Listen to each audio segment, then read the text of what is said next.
Hello students, स्वागत है आपका आपके अपने यूट्यूब चैनल मैथ्स 910 में, जिसमें आपको कराया जाएगा क्लास 9th के लिए और क्लास 10th के लिए मैथ्स। और मैथ्स में आपका जैसे कि पता है चल रहा है क्लास 9th के लिए चैप्टर नंबर 2 पॉलिनोमियल। आज हम कवर करेंगे पॉलिनोमियल की एक्सरसाइज 2.3, जिसमें आपको कराया जाएगा फैक्टराइजेशन ऑफ पॉलिनोमियल्स। अब फैक्टराइजेशन ऑफ पॉलिनोमियल्स क्या होता है इसके बारे में डिस्कस करते हैं। फैक्टराइजेशन ऑफ पॉलिनोमियल होता है it is a process of expressing the polynomial as the product of two or more polynomials. मतलब कहने का ये है कि ये एक प्रोसेस है, ये एक प्रक्रिया है जिसमें एक पॉलिनोमियल को एक्सप्रेस किया जाता है दो या दो से ज़्यादा पॉलिनोमियल के प्रोडक्ट की फॉर्म में। ठीक है, दो या दो से ज़्यादा पॉलिनोमियल के प्रोडक्ट की फॉर्म में किसी एक पॉलिनोमियल को एक्सप्रेस करने की जो प्रोसेस है उसे हम बोलते हैं फैक्टराइजेशन। अब इसमें यही है, ठीक है। अब ज़्यादा इसके बारे में हम डिस्कस नहीं करते क्योंकि इसमें ज़्यादा लंबा कॉन्सेप्ट नहीं है। डायरेक्ट चलते हैं एक्सरसाइज 2.3 के क्वेश्चन नंबर 2 पर।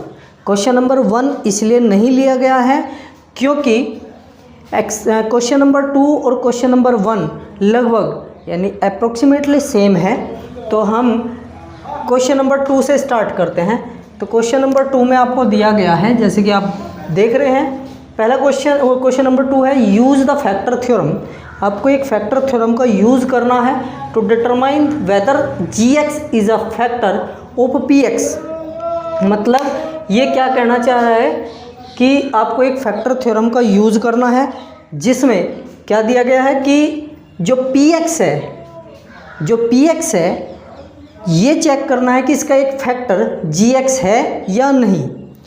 तो इस बात का आपको ध्यान रखना है कि अगर फैक्टर आपको चेक करना है तो फैक्टर का मतलब होता है कि इससे अगर ये कंप्लीटली डिविजिबल हो जाता है, मतलब रिमाइंडर 0 आ जाता है, यानी डिवाइड करने पर रिमाइंडर 0 आ जाता है, तो ये इसका एक फैक्टर है। और अगर 0 नहीं आता है तो फैक्टर नहीं है। तो अब यहाँ पे क्वेश्चन आता है, क्या हमें ये यहाँ पे डिवाइड करना है? नहीं, इसका आंसर होगा नहीं, हमें यहाँ पे डिवाइड नहीं करना, हमें यूज़ करना है फैक्टर थ्योरम का। अब फैक्टर थ्योरम हमें क्या कहती है उसके बारे में हम डिस्कस करते हैं। फैक्टर थ्योरम हमें कहती है कि पहले आप gx जो है, यानी जिसे हम डिवीज़र बोलते हैं, उसे आप 0 के इक्वल रख लें। वहाँ से आप एक वेरिएबल की, जो वेरिएबल इसमें दिया हुआ है, उस वेरिएबल की वैल्यू फाइंड करें और px में यानी डिवाइड एंड में पुट कर दें। ठीक है, अगर सॉल्यूशन 0 आ जाता है तो इसका मतलब है वो क्या हो जाएगा, वो फैक्टर हो जाएगा। अगर सॉल्यूशन 0 नहीं आता तो फैक्टर नहीं होगा। तो चलिए शुरू करते हैं। आपका फर्स्ट पार्ट कहता है px is equal to 2x cube plus x square minus 2x minus 1 और gx is equal to x plus 1। तो आपको क्या करना है, फॉर फैक्टर थ्योरम में आपको क्या करना है, gx को 0 के इक्वल रख दो। gx है आपका x प्लस 1 0 हुआ, x की वैल्यू क्या निकल कर आई, x की वैल्यू निकल कर आई -1। अब ये जो x की वैल्यू -1 है, ये क्या करेंगे हम, put x is equal to -1 in px में पुट करेंगे तो p -1 निकल कर आएगा 2 इंटू -1 का क्यूब प्लस -1 का स्क्वायर माइनस 2 इंटू -1। ठीक है, जैसे हमने इससे पहले वीडियो में किया उसी तरीके से सीधा वेरिएबल की वैल्यू इसमें पुट करनी है।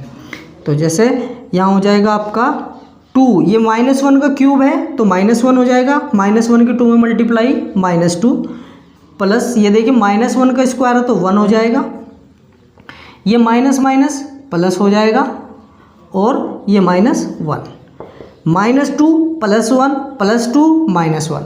तो ये क्या आ जाता है, -2 से +2 0, +1 से -1 0, तो रिमाइंडर आया 0, यानी p-1 की वैल्यू 0 आ गई। तो हम ये कह सकते हैं कि सो x + 1 is a factor of px। ठीक है, यानी रिमाइंडर 0 आ गया। इसे ही हम फैक्टर थ्योरम बोलते हैं। यही मेथड आपका फैक्टर थ्योरम होती है। ठीक है, चलिए चलते हैं नेक्स्ट क्वेश्चन पर, नेक्स्ट पार्ट पर चलते हैं।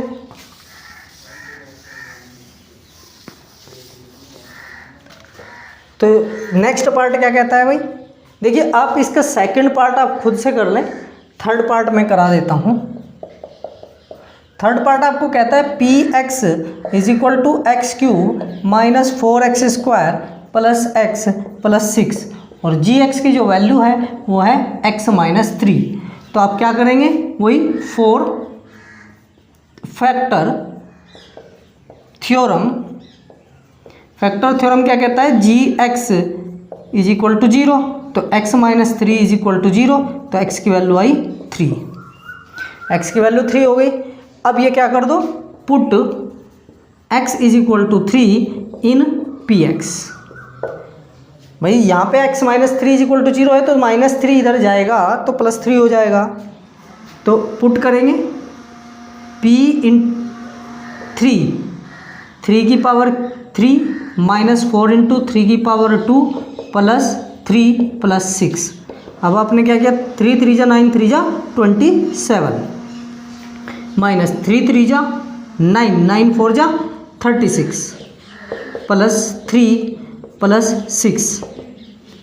अब यहाँ पे देखो 27 + 3 30 और +6 36 और -36 क्या आया 0, यानी p3 की वैल्यू भी क्या आई 0 आई। तो इसका मतलब क्या, ये जो है ये x - 3 is a factor of this polynomial. Okay, ये क्वेश्चन यहाँ पे कंप्लीट हो जाता है। अब क्वेश्चन नंबर 2 पर चलते हैं। क्वेश्चन नंबर 2 हमें क्या कहता है, एक बार ध्यान से सुनेंगे। सबसे ज़रूरी चीज़ होती है क्वेश्चन को समझना, सॉल्यूशन बाद की बात है, पहले क्वेश्चन को समझना होता है। क्वेश्चन समझते हैं क्या कह रहा है। Find the value of k if x - 1 is a factor of px in each of the following. मतलब इसने कहा है कि ये जो पॉलिनोमियल दिए गए हैं, इन पॉलिनोमियल का एक फैक्टर x - 1 है। तो जब फैक्टर x - 1 है तो सीधी सी बात है कि x - 1 से अगर हम इन्हें डिवाइड करेंगे तो रिमाइंडर 0 हो जाएगा। अब जब रिमाइंडर 0 हो जाएगा तो इसका मतलब ये है कि x - 1 से जो x की वैल्यू निकल कर आती है उसकी वैल्यू इसमें पुट करने पर वो इक्वल किसके आ जाएगा 0 के। तो चलिए कैसे सोल्व करते हैं उसके बारे में डिस्कस कर रहे हैं। फर्स्ट पार्ट, क्वेश्चन नंबर 3 का फर्स्ट पार्ट हमें क्या कहता है, px = x² + x + k, ये क्वेश्चन है। और gx यहाँ पे क्या दिया है, gx दिया है x - 1। ये ध्यान रखना कि gx हर एक क्वेश्चन के लिए gx x - 1 ही लेना है। तो फॉर फैक्टर थ्योरम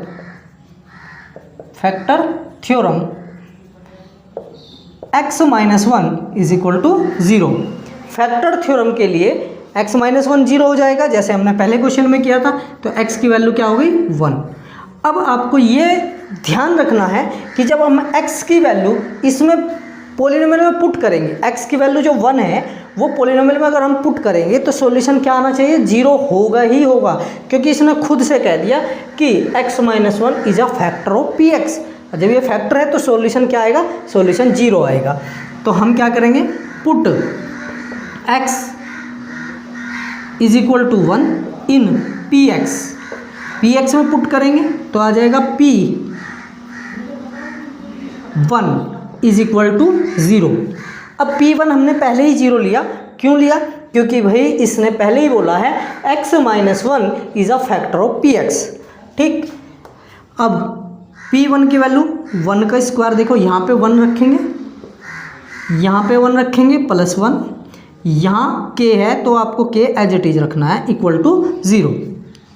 1 का स्क्वायर 1 प्लस 1 प्लस के इज इक्वल टू 0। 1 और 1 2 प्लस के, यानी 2 इधर प्लस है, पॉजिटिव है, इधर जाएगा निगेटिव हो जाएगा, तो के की वैल्यू क्या आई, निगेटिव आई। के की वैल्यू क्या आ जाती है, निगेटिव आ जाती है। अब इसमें मैं आपको एक क्वेश्चन और कराऊंगा, बाकी क्वेश्चन आपको खुद से करने हैं, ठीक है। क्वेश्चन नंबर आप इसका 3 का सेकंड पार्ट देखिए। क्वेश्चन नंबर 3 का सेकंड पार्ट वो क्या कहता है भाई, P X is equal to 2x² plus K X plus √2, ठीक है।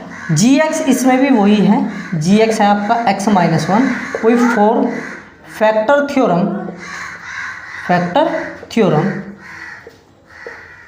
थ्योरम हमें क्या कहती है कि जी एक्स इज इक्वल टू 0, यानी x-1 इज इक्वल टू 0। जब x-1 0 हुआ तो x की वैल्यू आ जाती है 1। x की वैल्यू क्या आ जाती है, 1। वही put x is equal to 1 in P X में जैसे ही वैल्यू पुट करेंगे, कर दीजिए ज़रा, P1 इज इक्वल टू 0।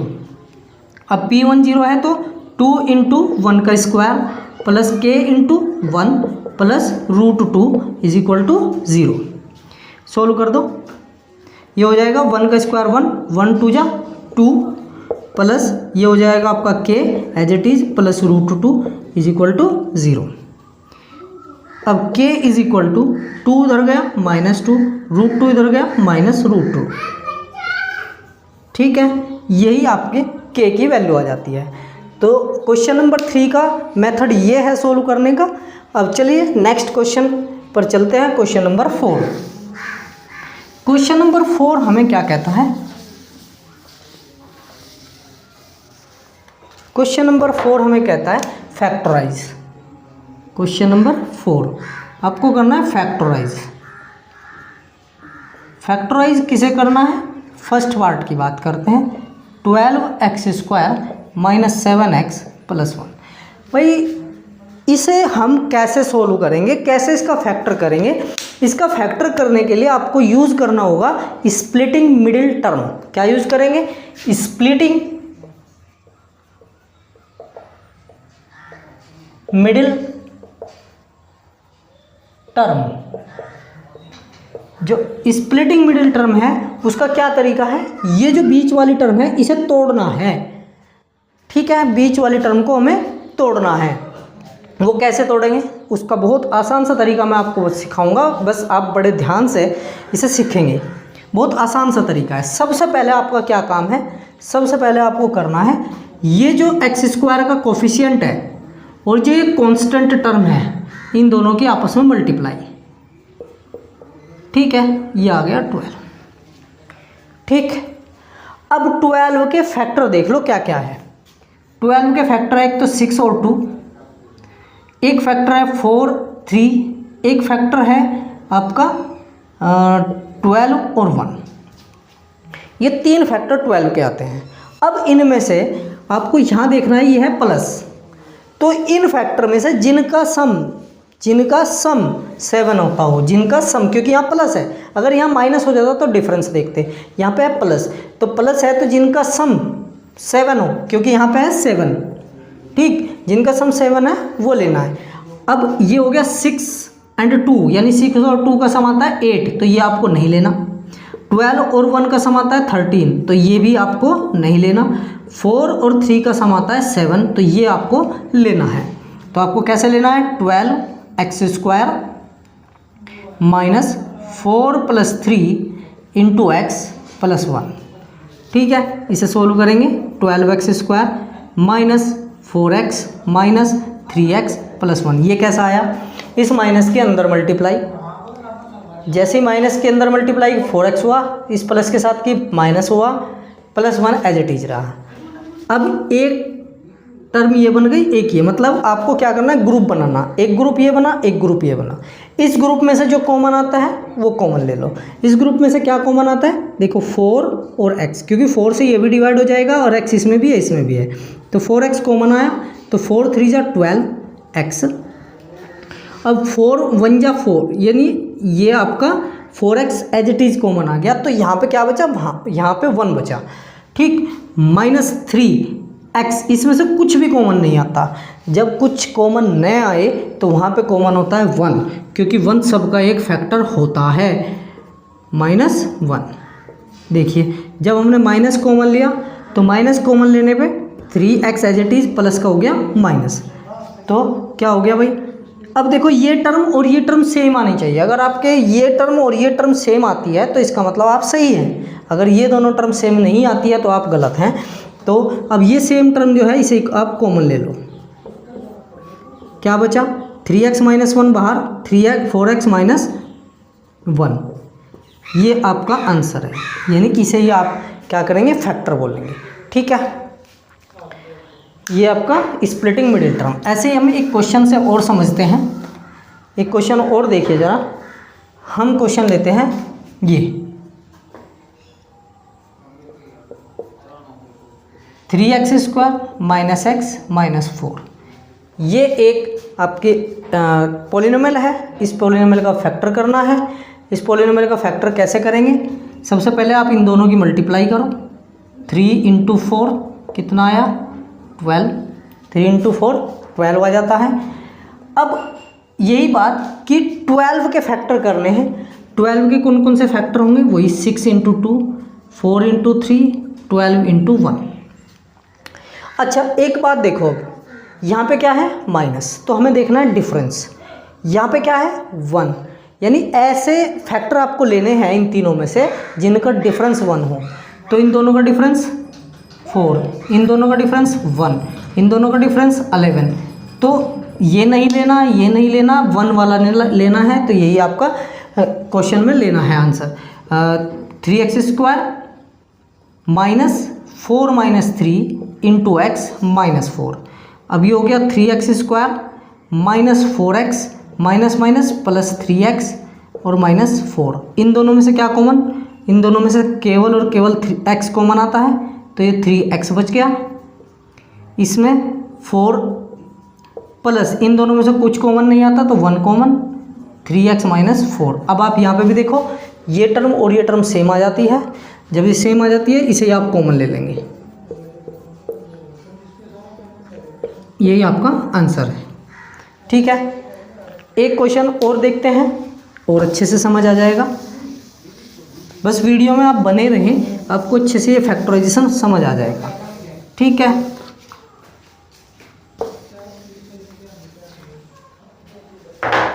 हाँ अगला क्वेश्चन देखते हैं। ये क्वेश्चन देख लो, थर्ड पार्ट। थर्ड पार्ट क्या कहता है आपका, 6x² + 5x - 6। सबसे पहला काम इसकी और इसकी मल्टीप्लाई, यानी 6 की मल्टीप्लाई कैसे याद रखेंगे। एक तो x² का कोफिशिएंट लेना है और एक कांस्टेंट टर्म लेनी है। दोनों की मल्टीप्लाई कर दो, दोनों की मल्टीप्लाई आ गई 36 आई। अब 36 के फैक्टर कर लो। 36 के फैक्टर हो जाएंगे 36 × 1, 6 × 6, 18 × 2, और क्या हो सकते हैं 9 × 4। जितने भी फैक्टर है वो सारे एक बार ले लो, ठीक है। पहले सीखने के लिए आपको ये करना पड़ेगा। अगर जब आप इसे सीख जाओगे अच्छे से तो उसके बाद आपको ये चीज़ करने की ज़रूरत नहीं पड़ेगी, ठीक है। तो क्या करेंगे, ये आपका हो जाएगा यहाँ देखो, हाँ 36 के ऐसे फैक्टर लेने हैं जिनका यहाँ माइनस है ना, माइनस जिनका डिफरेंस 5 हो। अगर यहाँ प्लस होता तो सम 5 देखते, यहाँ पर डिफरेंस 5 लेना है क्योंकि यहाँ पे माइनस है। तो माइनस है तो डिफरेंस 5 कैसे लेंगे, देखो इन दोनों का डिफरेंस 35 नहीं लेना, इन दोनों का डिफरेंस 0 नहीं लेना, इन दोनों का डिफरेंस 16 नहीं लेना, इन दोनों का डिफरेंस 5, तो यही लिया जाएगा, ठीक है। तो 6x² क्या हो जाएगा 9 - 4 × x - 6, ठीक है। 6x² + 9x - 4x - 6, ठीक है। 6 इन दोनों में से क्या कॉमन, एक तो x कॉमन आ जाता है, 3 से ये भी डिवाइड हो जाएगा, 3 से ये डिवाइड हो जाएगा, 3 × 2 = 6, x + 3 × 3 = 9, ठीक। माइनस इन दोनों में से माइनस कॉमन आया, इन और क्या कॉमन आया 2, 2 × 2 = 4x - 3, माइनस माइनस, देखो माइनस कॉमन आ गया तो ये प्लस हो जाएगा। 2x + 3, 2x + 3, फिर से सेम टर्म आई तो यही कॉमन ले लो जो सेम टर्म आई। बचा कौन, इधर 3x बचा, इधर -2 बचा। यही आंसर आ गया आपका। ठीक है, इस तरीके से आपको ये क्वेश्चन सोल्व करने हैं। अब आपका लास्ट क्वेश्चन बचता है एनसीईआरटी का, क्वेश्चन नंबर 5। जैसे ये क्वेश्चन नंबर 5 कंप्लीट हो जाएगा, आपकी एक्सरसाइज भी कंप्लीट हो जाएगी।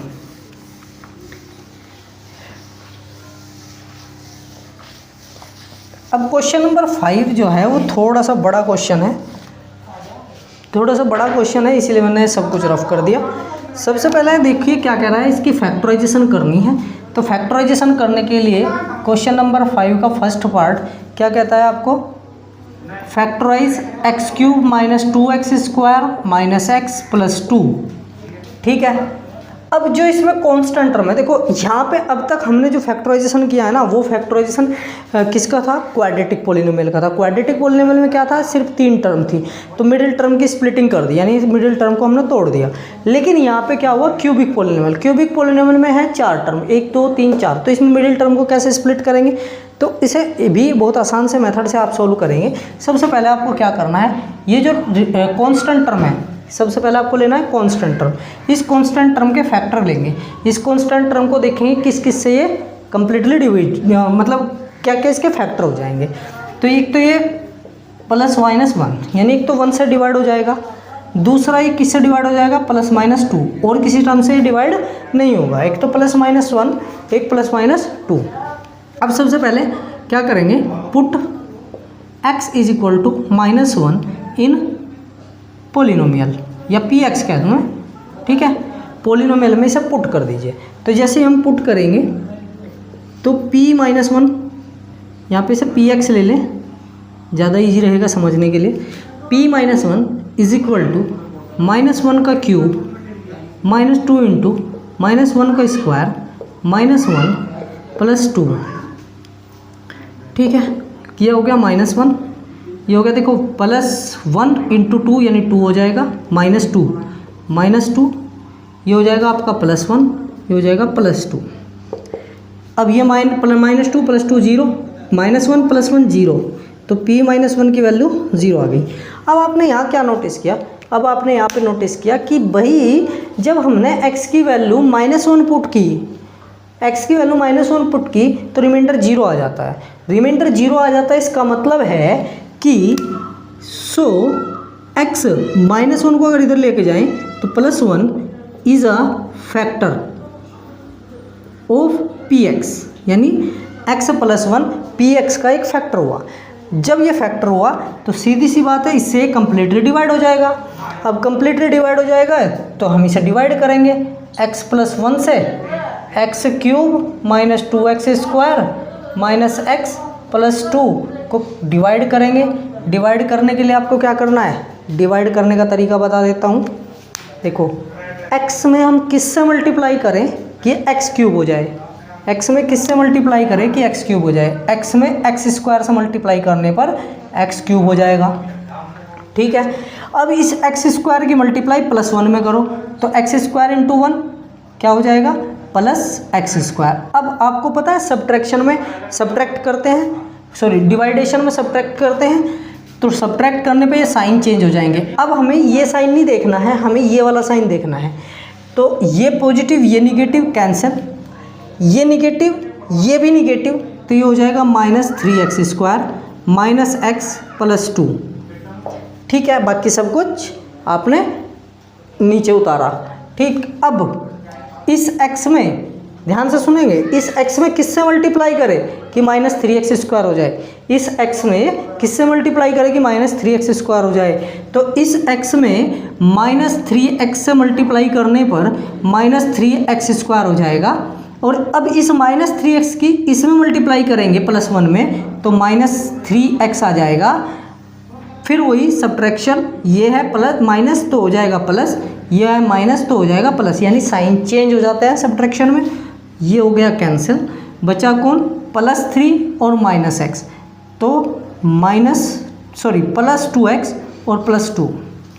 अब इस x में किससे मल्टीप्लाई करें कि 2x हो जाए, इस x में किससे मल्टीप्लाई करें कि 2x हो जाए। तो इसमें करेंगे आप 2 से इसमें की मल्टीप्लाई 2x आया, 2 की इसमें +1 में की मल्टीप्लाई +2 आया, सब्ट्रैक्ट कर दो, माइनस माइनस ये कैंसिल, रिमाइंडर 0।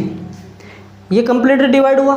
तो आपके पास जो ये px था वो थोड़ा सा चेंज होके ऐसा बन गया, px इज इक्वल टू किससे डिवाइड किया था, आपने ये फॉर्मूला पढ़ा होगा, dividend is equal to divisor into quotient plus remainder, ये पढ़ा था ना।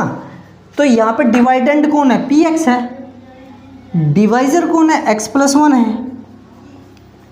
क्वोशेंट कौन है, x² - 3x + 2 है, और रिमाइंडर क्या है 0। तो +0 करने पे कोई इफेक्ट नहीं पड़ेगा।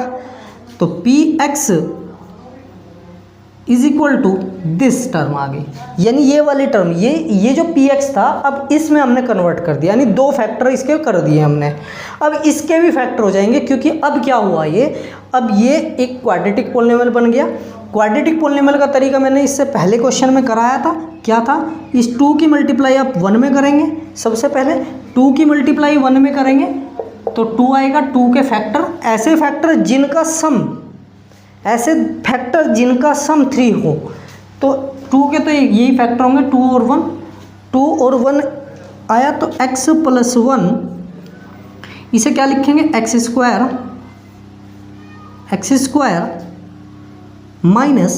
2 + 1 इंटू x + 2, यानी यहाँ पे हमने क्या लगा दिया, स्प्लिटिंग मिडिल टर्म, तो बीच की टर्म को हमने स्प्लिट कर दिया। x+1 एज इट इज़, अब x² - 2x - x + 2, ठीक, px is equal to x+1, इन दोनों में से x कॉमन, x - 2, इन दोनों में से -1 कॉमन, क्योंकि कुछ कॉमन नहीं आता, मैंने पहले बताया था कि हम क्या कर लेते हैं, 1 कॉमन ले लेते हैं जहाँ से कुछ कॉमन नहीं आता। तो px is equal to x+1, क्या बचता है, x - 2, ये हमने फिर से कॉमन लिया, और x - 1, देखिए x - 1, x - 2, ये बचता है, यही आपका क्या हुआ, फैक्टर हो गया। किसके फैक्टर हो गए, इस पॉलिनोमियल के, ठीक है। अब बाकी ये 3 क्वेश्चन बचे, तो हम क्या करते हैं, इसके लिए आपको एक बात ध्यान रखनी है कि जैसे मैंने ये क्वेश्चन कराया, इस क्वेश्चन में क्या था कि जब -1 रखा तभी 0 आ गया रिमाइंडर। बाई चांस ऐसा होता है कि पहली कंडीशन में रिमाइंडर 0 नहीं आता, तो जिस कंडीशन में 0 रिमाइंडर नहीं आता है तो उसे छोड़कर अगली कंडीशन रखते हैं, यानी अगर यहाँ पे ये 0 टर्म नहीं आती, वैल्यू 0 नहीं आती, तो हम +1 रख के देखते हैं। अगर उसमें भी 0 नहीं आती तो उसे छोड़कर +2 रखते या -2 रखते, यानी जिसमें रिमाइंडर 0 आएगा वही फैक्टर होगा, ठीक है। उसी हिसाब से आप कैलकुलेट करेंगे, ठीक। बाकी 3 क्वेश्चन आपको करने हैं अपने आप खुद से, ये आपका होमवर्क है। अगर आपको वीडियो अच्छी लगी हो, आपकी समझ आया हो, तो वीडियो को लाइक करें, चैनल को सब्सक्राइब करें और शेयर करें। Thank you.